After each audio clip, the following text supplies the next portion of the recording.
ప్రభు నమ్ముకున్న కొత్తలో ఎలా ఉంటారంటే విశ్వాసులు చాలా జాగ్రత్తగా ప్రతిదానికి కూడా, అయ్యగారు ఏం చేయమంటారు అయ్యగారు, పరిస్థితి ఇది, చాలా బాధల్లో ఉన్నాం అయ్యగారు అని ఫస్ట్లో చాలా చక్కగా వచ్చి అయ్యగారి దగ్గర ప్రతిదానికి, ఆల్మోస్ట్ ప్రతిదానికి కూడా అయ్యగారి దగ్గరికి వచ్చి అడిగేవారు.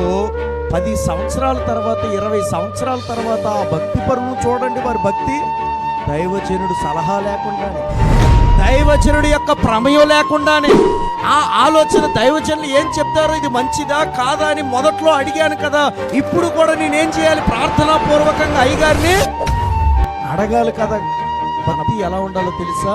మొదట్లో నువ్వు ఎంత జాగ్రత్తగా భయభక్తులు కలిగి దైవజనులు చెప్పినట్లుగా అడుగుజాడల్లో యేసయ్య వాక్యానుసారంగా నడిచావో అంతము వరకు కూడా అదే ఫాలో అవ్వాలి.